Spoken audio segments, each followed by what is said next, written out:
오늘은 여러분과 함께 자연계에서 적용되는 피보나치 수열, 그리고 이 수열과 연결되는 황금각과 황금 비율에 관해 고찰해 보도록 하겠습니다. 피보나치 수열은 제 기억으로는 제가 중학교 과정에서 이러한 수열이 있다라고 배운 것 같습니다. 피보나치라는 이탈리아 수학자가 자기 저서에서 처음으로 언급이 됐고요. 우리 안에 든 토끼상의 번식에서 유래했다고 알려져 있습니다. 우리 안에 새끼 토끼 한 쌍을 집어넣고 한 달이 지나 어른 토끼가 되면 한 쌍의 새끼를 낳게 되는데, 새끼 토끼가 한 달이 지나면 다시 어른 토끼가 되어 다시 토끼 한 쌍을 낳게 됩니다. 이렇게 되면은 1월에 한 쌍, 2월에 한 쌍, 3월에 두 쌍, 4월에 세 쌍 등으로 증가하게 되어 월별로 보게 되면은 특별한 규칙을 갖게 되는데요. 그럼 토끼상에 증가되는 수를 보게 되면은 1, 2, 3, 5, 8, 13, 21, 34 등으로 이어지는데요. 자세히 보시면은 앞에 두 수의 합이 그 다음 항의 숫자임을 알 수 있습니다. 이걸 일반화시키면은 FN은 FM-1 플러스 FM-2로 표시를 할 수 있겠습니다. 피보나치 수열에서 추론되는 황금 비율을 한번 알아보겠습니다. 보시는 바와 같이 피보나치 수열의 앞항과 뒤항의 비율이 2, 1.5, 1.666에서 뒤로 갈수록 1.618에 수렴한다는 것을 알 수가 있습니다. 자, 다음과 같은 닮은 꼴의 직사각형 두 개가 있는데요. 긴 변의 길이 A, 짧은 변의 길이 B, 작은 직사각형에는 긴 변의 길이가 A가 되겠죠. 그러면은 작은 사각형의 B분의 A는 뭐하고 같습니까? 예, A분의 A 플러스 B하고 같게 되죠. B분의 A는 A분의 A 플러스 B가 되고, B분의 A를 파이라고 하고, 그러면은 파이 제곱 플러스 파이 마이너스 1은 제로가 되고, 요 방정식을 풀게 되면은 양의 해인, 저희들이 흔히 접할 수 있는 황금 비율은 파이는 2분의 1 플러스 루트 5는 1.618에 수렴하는 값을 가지는 것을 알 수가 있습니다. 앞에서 보여드린 사각형 황금 비에서의 두 변 A와 B를 갖는 직선을 펼쳐놓고 A와 B의 끝을 조금씩 오므려서 원을 만든다고 생각을 하게 되면 A와 B가 만나는 점이 A파인이 되고요. 그 다음에 직선상의 C점은 원주상의 C파인이 되고요.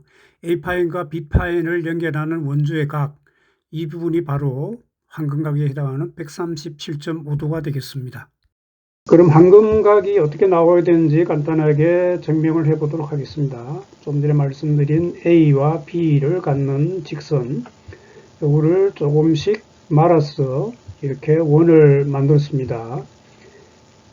작은 원주가 B가 되고요. 큰 원주가 A가 되고, 전체 원주는 A 플러스 B가 되겠죠. B 원주에 해당되는 각이 알파고, 이게 황금각입니다.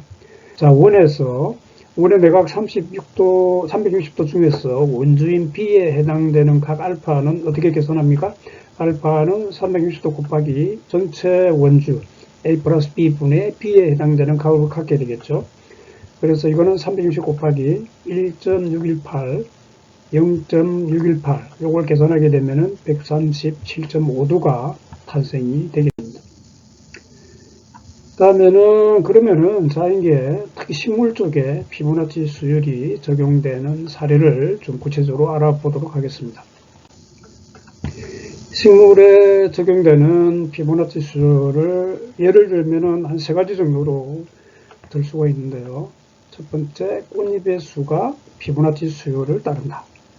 두 번째, 줄기에 붙는 잎이 나는 순서, 잎차례, 잎 배열이 피보나치 수열을 따른다. 세 번째, 나무 가지의 수가 증가되는 경향이 피보나치 수열을 따른다. 이렇게 세 가지로 요약이 될 수 있는데요. 자, 첫 번째, 피보나치가 적용되는 식물의 규칙 1. 꽃잎의 수는 왜 피보나치 수열을 따르는가, 그 사례를 좀 살펴보도록 하겠습니다. 납발꽃은 꽃잎이 하나죠. 꽃길이는 잎이 두 개입니다. 붓꽃은 잎이 3장이고요. 페랭이는 잎이 5장, 코스모스는 잎이 8장. 이렇게 해서 잎이 좀 무한으로 증식되는 데이지 1, 2, 3까지 합치게 되면은 요 꽃잎의 수가 우리가 앞에서 소개드린 피보나치 수율의 순서를 따르는 것을 알 수가 있습니다. 두 번째, 피보나치 수율이 적용되는 식물의 규칙 2. 가지와 줄기의 확장은 피보나치 수율을 따른다 라고 되어 있는데요. 왼쪽과 오른쪽 그림을 보시게 되면은 점점 나무가 성장하면서 새로운 가지를 내고 이렇게 가지가 확산되는 경로를 보게 되면 1세대 가지가 줄기가 하나였죠. 2세대도 성장하면서 하나로 있다가 그 다음에 가지가 정식을 하면서 2, 3, 5, 8 이렇게 피보나치 수율을 따르는 걸로 알려져 있습니다. 그럼 피보나치 수율이 적용되는 식물의 규칙 3, 이거는 나뭇잎의 배치, 잎 배열이라고 저희들이 부르죠. 요거 궁극적인 목적은 나뭇잎이 어디에 있어야 태양빛을 제대로 받아서 강합성을 활발하게 할 수 있느냐, 요거에 대한 해가 되고요.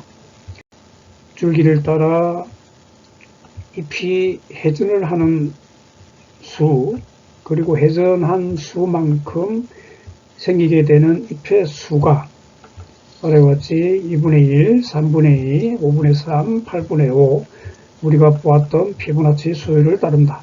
그리고 그 비율에 따른 규칙에 따르는 식물들 균을 이렇게 알 수가 있습니다.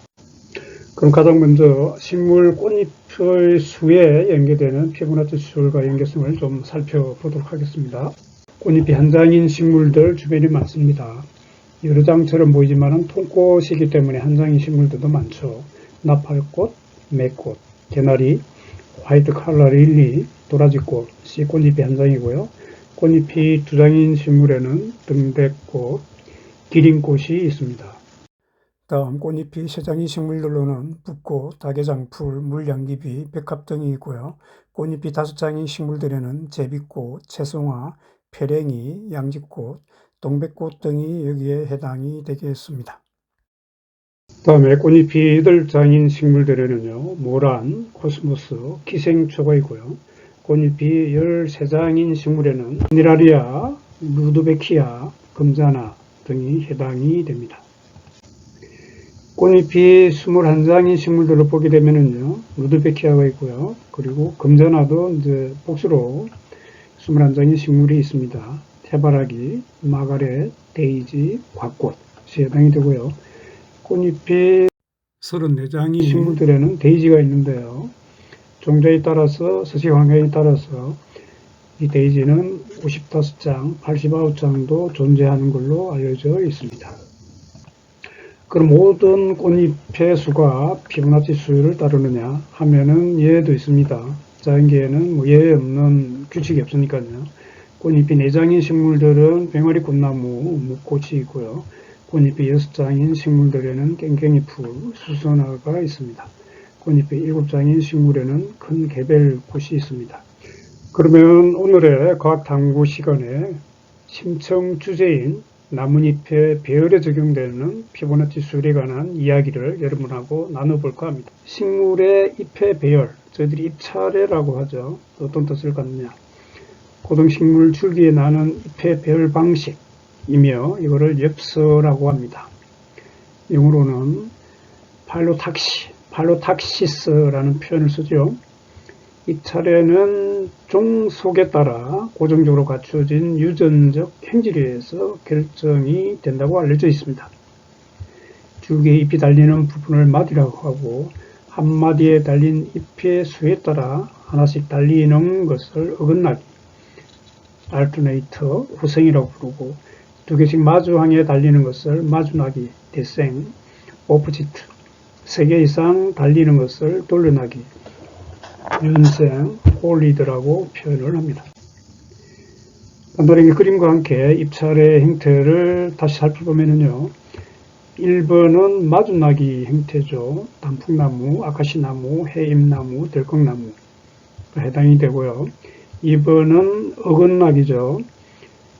벚나무, 진달래, 철쭉 등이 해당이 됩니다. 3번은 한마디에 돌아가면서 나는 돌려나기, 갈기둥쿨, 꼭두순이, 금송, 노간주 나무가 해당이 되고요. 그리고 특별히 위 세 가지 종류와는 다르게 또 뭉쳐나기가 있습니다. 대표적으로 은행나무 같은 경우 줄기 마디에서 여러 개의 복수의 잎이 뭉쳐서 나는 형태를 볼 수 있고요. 민들레 같은 경우는 뿌리서 나는 잎, 건엽이라 부르죠. 건엽이 돌아가면서 뭉쳐서 나는 것을 알 수가 있습니다. 다음에는 이 마주나기와 어긋나기 형태도 선상에 따라서 좀 구분이 됩니다. 줄기의 같은 위치에, 같은 축을 따라서 배열이 되는 것을 종생, 그리고 줄기에 따라서 회전을 하면서 이 규칙이 반복되는 것을 사선이라 표현을 하는데요. 주로 이제 수평으로 된 가지의 입차례에 적용되는 마주나기, 어긋나기를 저희들이 종생이라고 합니다. 그리고 줄기를 따라 회전을 하면서 마주나기, 어긋나기 규칙을 보이는 걸 저희들이 사생이라고 하죠. 주로 수직가지의 입찰에서 볼 수가 있습니다. 자, 마주나기 중에서 십자 마주나기 형태를 보여주는 익목초 마주나기인데 돌아가면서 십자 형태의 규칙을 보이고 있고요. 꼭두순이 돌려나기를 보실 수 있고요. 중나리 마주나기, 요거는 이제 축이 돌아가면서 마주나기가 반복이 되고 있죠. 사생의 형태고요. 해바라기, 어긋나기 형태도 사생의 형태로 줄기축을 따라서 회전을 하면서 잎자리의 특징을 보여주고 있습니다. 식물의 생장, 그리고 생장점, 사실 잎차례가 새로 생기고 잎이 새롭게 생성되는 과정이 식물이 성장을 하는 과정, 생장이라고 할 수 있기 때문에 그 부분을 좀 설명을 드리도록 하겠습니다. 식물의 생장이란 식물이 시간의 경감에 따라 비과학적으로 그 크기를 더해가는 현상을 말하고, 체계적으로 보게 되면은 세 가지 측면, 세포의 분열, 생장, 분화를 통해서 이루어지는 걸로 알려져 있고요. 생물체가 생장을 하려면은 일단은 세포가 분열이 되어야 되고, 그 다음에 세포 분열은 어느 곳에서나 이렇게 이루어지는 게 아니고 분열 기능을 가진 조직이 있다. 그걸 저희들이 분열 조직이라고 부르거든요. 식물의 생장은 초본의 경우 1기 길이 생장으로 끝이 나고요. 목본의 경우에는 1차 생장이어 부피 생장에 해당되는 2차 생장을 이어갑니다. 식물은 총 4개의 생장점을 가지고 있는데요. 그 중에서 새로 나는 줄기 끝에 잎을 생성하는 것은 정화라고 불리는 줄기 정단 분열 조직에 해당되는 SEM이 되겠습니다. 식물 호르몬에 해당되는 옥신이 식물의 기관 발생과 생장의 핵심 역할을 하여 입찰의 결정을 하는 것으로 알려져 있는데요. 옥신은 자라나는 가지, 잎, 뿌리를 향해 수송되어 이런 기관들의 새로운 발생과 생장을 조절하는 것으로 알려져 있습니다. 식물의 잎은 줄기축 주위에 일반적인 분액을 특징하는 규칙적인 패턴으로 배열되며 이를 잎차례, 발로탁시스로 부르고 있고요. 잎차례의 패턴은 자연에서 가장 눈에 띄는 패턴 중에 하나인데, 이런 패턴을 만들기 위해서는 식물은 연속적인 기관의 출현 사이의 발상 각도를 제어해야 합니다. 이것은 곧 이어지는 두 잎의 사이의 각을 조정을 한다라는 의미로 해석을 하시면 될 것 같아요. 가장 일반적인 각도는 피보나치 수율에 따른 배치에 따라 황금각을 이루고 그것이 진화를 위해 선택되었다는 가설이 정립이 되어 있습니다. 일반적으로 연속되는 잎 사이의 발생각은 137.5도의 황금각으로서 잎차례의 전이의 에너지 비용을 최소화한다는 것을 보여주고 있습니다. 종합적으로 말씀을 드리면 식물의 잎은 각각의 잎들이 성장에 필요한 햇빛, 습기, 공기 등을 가장 효율적으로 얻을 수 있도록 위쪽에서 자라는 잎은 아래쪽의 잎을 가리지 않으며 배열되는 규칙을 나타내는데요. 통상 피보나치 수율과 황금각이 이 규칙의 전제 조건이 됩니다. 모든 잎이 채소의 그늘 아래서 햇빛에 최적인 상태에 놓이게 되면서 비가 와도 모든 잎에 직접적으로 닿을 수 있어 줄기를 통해 뿌리로 내려가는 기능을 하게 됩니다. 자, 그럼 이제 식물의 잎 차례에 적용되는 구체적인 피보나치 수율과의 규칙성을 알아보도록 하겠습니다. 먼저 식물의 잎이 줄기의 축을 따라서 사생으로 회전하여 달린다고 할 때 똑같은 자리에 잎이 자리하는 과정까지의 잎의 회전수와 그 사이에 달리는 잎의 수를 2분의 1, 3분의 1, 2분의 5, 8분의 3, 13분의 5 등의 방법으로 표시를 할 수가 있는데 이때 사용되는 숫자가 바로 피보나치 수율임을 알 수가 있습니다. 이때 하나의 잎과 이어지는 잎의 회전 각도는 360도 곱하기 나선 회전수 나누기 총 잎의 수로 계산이 가능하며 왼쪽 표와 같이 180도, 120도, 144도, 135도를 거쳐서 잎의 수가 증가하게 되면 앞에서 공부했던 황금각인 137.5도에 수렴한다는 것을 알 수 있습니다. 가장 먼저 2분의 1 잎차례의 경우는 잎이 돌아가면서 서로 대각선에 위치를 하게 되죠. 그래서 두 잎의 각은 당연히 180도가 되겠고요. 벼나 옥수수, 고사리, 대나무 등이 2분의 1 잎차례에 해당됩니다. 다음은 3분의 1 잎차례의 경우 잎이 축을 따라 한 바퀴 회전하는 동안에 3개의 잎이 자리를 잡게 되죠. 그래서 360도를 3개로 나누게 되면은 120도가 잎 사이의 각도가 되겠고요. 너도밤나무, 개암나무, 검은 딸기 등이 이에 해당이 됩니다. 다음에는 5분의 2 잎차례를 소개해 드리도록 하겠습니다. 이웃하는 잎들이 144도씩 돌아가면서 이회전을 하고 본래 자리에 돌아오기 전까지 5개의 잎을 같은 위치에 배열하는 잎차례가 되겠습니다. 2분의 5 잎차례의 대표적인 나무로는요, 참나무, 벚나무, 사과나무, 자두나무 등을 들 수가 있겠습니다. 다음은 8분의 3 잎차례를 보시겠습니다. 8분의 3 잎차례는 연이은 잎들이 135도 각도로 배열이 되면서 오른쪽으로 축을 따라서 회전을 하면서 3회전을 하는 동안 총 8개의 잎이 배열이 되고요. 9번째 잎이 첫 번째 잎과 같은 위치에 자리 잡는 배치가 되겠습니다.